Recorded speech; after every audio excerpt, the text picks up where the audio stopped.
I am an identical twin. I guess now I was an identical twin since she died last year. Having an identical twin is as fun as it sounds. We did all the fun stuff you would expect twins to do, like wear the same clothing, pretending to be the other at school, and sometimes even on dates.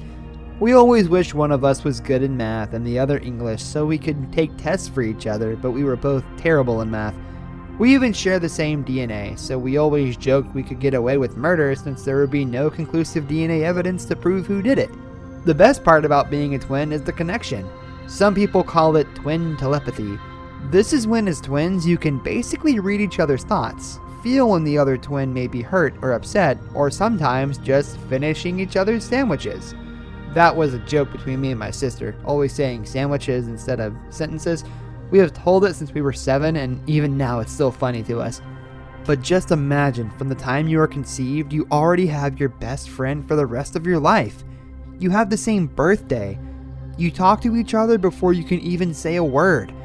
Everything you do from the time you were born, you share it with your twin. Even as a married adult, the connection between myself and my husband is nowhere close to the connection twins share with one another. Some people do not believe the twin telepathy thing is real, but it is. For example, when we were growing up and my twin Julia's first serious boyfriend broke up with her, I was at home, but I got an overwhelmingly upset for no reason. Before she got home, I already knew she had gotten her heart broken. Another time, I sprained my ankle at a cheerleading camp, and my sister's ankle felt weird that night as well, even though her ankle was fine. Some other things that happened after we got married and moved away from one another is one of us would call each other and we both were watching the same random movies, or both of us cooked the same dinner. These things happened way too often to be a coincidence, but it was normal since we were twins. On October 3rd of last year, my husband Mike and I had just finished dinner and sat down to watch a movie on Netflix. The movie had only been for a few minutes when I felt a sudden sharp pain in my chest. My face went white as a ghost as Mike even asked me if I was okay or sick because I did not look good. I told him about the sudden chest pain and he thought I was having a heart attack and wanted to call 911. I knew it wasn't a heart attack. It was something worse. Julia was badly hurt. I grabbed my cell phone and tried to call her, but I got no answer. I knew she wouldn't answer when I called. I tried to call her husband Jeff, thinking he may answer, but his went straight to voicemail. No matter how many times I called, nobody answered. All I could do was wait anxiously. Then I felt something strange, something I've never felt before. It felt like something was ripped away from me. It felt like I was only half a person. I started to cry and looked at Mike and told him she was gone. Nobody had told us yet, but I knew. Shortly after we got the call telling us Julia and her husband were killed in a drunk driving accident. Julia was driving drunk and hit another car head-on, killing herself, her husband, and 3 people in the car she hit. It was over. She was gone. My other half was gone. The unbreakable bond between twins has finally been broken. By death. At least, I thought. Then I started to feel something. It was barely noticeable, but there was something in that emptiness Julia had left behind. At first, I didn't believe it. I thought that I just wished for her to be alive so much that I was just imagining the connection between us emerging again. But as time went on, I realized that it wasn't my imagination. It was real. I could feel her again. It wasn't as strong as when she was alive, but it was there. There is an afterlife and she is an angel in heaven. She was reaching out to comfort me. For the first time in months, I went to bed happy. I woke up in the middle of the night having had a terrible nightmare. I had to watch as I was thrown into a pit of hundreds of venomous snakes. It reminded me of the Indiana Jones movie when they fall into the snake pit. There were all types of snakes slithering around me, over me, everywhere. Then they started to bite me, injecting their venom into my body over and over again. I could feel every painful bite as if it were really happening. I couldn't move or talk from the venom when the biggest snake I could ever imagine came over and opened its mouth to eat me. Before it could actually eat me, I woke up. Julia and myself have always hated snakes. It is something about not having legs but still being able to move. They just creep us out. I know they are fine as long as you leave them alone, but this was one of our biggest fears. This dream was more realistic than anything I could ever imagine. I still get nervous just telling people about it. As the connection kept growing stronger between myself and Julia, The nightmares also started to become more and more frequent.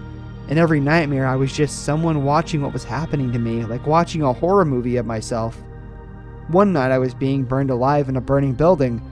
Another night I saw myself being pushed out of an airplane without a parachute and falling to my death. The nightmares would continue every night. Every single night I would have a dream where I would see myself dying in a painful way, being tortured in some terrible way, or sometimes being murdered, and somehow I could feel these things. I have had nightmares before, but nothing is ever compared to the dreams I was having.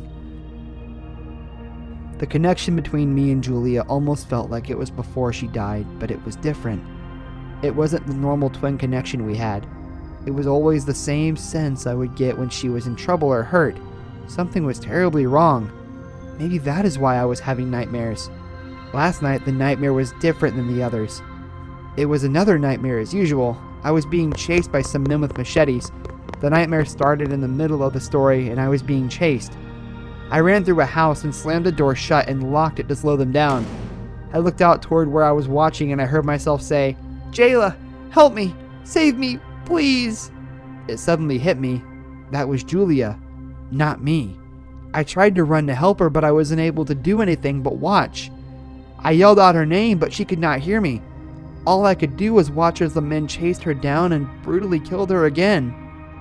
I woke up crying. I could still feel the connection with my sister and knew I always felt like something was wrong or she was hurt. It all made sense now. She had died and went to hell. Every night she lives out a different nightmare over and over again, and every night I have to watch it in my dreams. She's reaching out for me to help, but all I can do is watch. Please make the nightmares end for both of us. Dr. Miller misdiagnosed my brother as Bell's palsy, if you can believe that shit. $23,000 a year on health insurance, and that's his expert diagnosis? Fucking prick. He handed me some antibiotics and said just take it easy for a few weeks. On my 6th straight day of couch surfing, I developed this bad facial tic. Then my pinky started spasming. It wasn't long before my left arm felt all numb, and by day 9, I could barely wiggle my fingers. The hack doctor insisted it'd clear up if I just relaxed. Alls I could think was, "You're lucky I can't make a fucking fist, asshole." One morning I woke up making these odd guttural sounds which sounded like the elephant man having an orgasm, and then my arm started to move all on its own.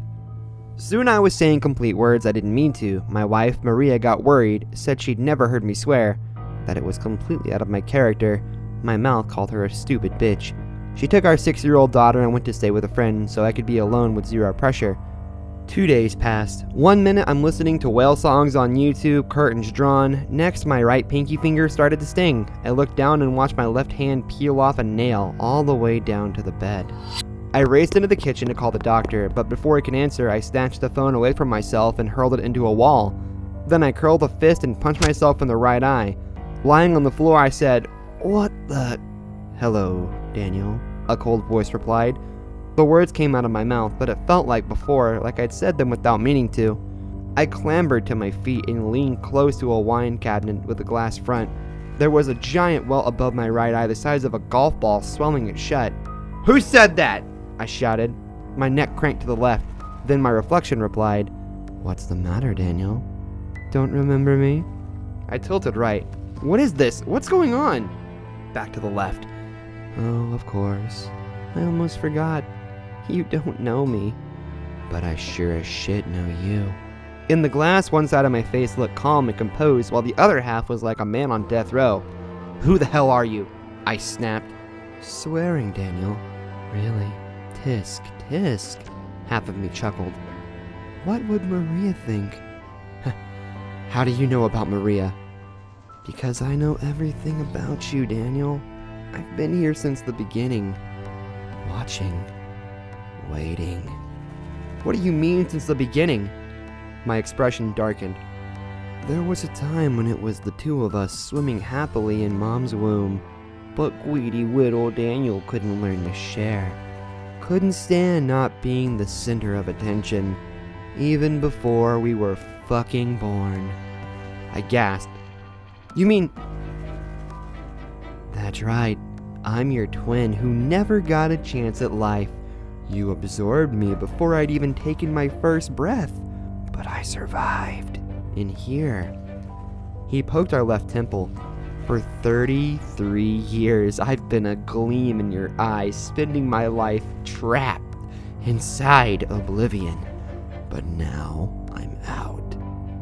He suddenly thrust us headfirst into the cabinet. When we came back out, shards of glass stuck out on my forehead like a pincushion. You can call me Jerry, he growled, and I'm taking control. Shuffling our feet, Jerry went one way while I went the other, resulting in us waltzing awkwardly around the room. Plates smashed against the floor as we tumbled sideways into drawers, and all the while I'm screaming, "You'll kill us both!" over and over. He took our left arm, which he now had complete control over, and put me in a half Nelson. Then he pulled us up onto the counter. A frying pan was hanging on the wall at the far side. Cheek flat against the cold granite surface, he planted my arm and elbow and dragged us along. "No," I rasped feebly.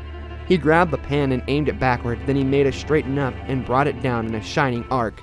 My right temple throbbed painfully. Then Jerry's control became stronger, more complete. I grabbed my opposite wrist, stopping him from striking a second time. Jerry growled. He was on a murder mission. What my family would have come home to wouldn't be me. Maybe Jerry would hurt them, or walk out and never come back, and then my daughter would grow up wondering why Daddy didn't love her. Summoning all my strength, I pushed the pan away and focused hard.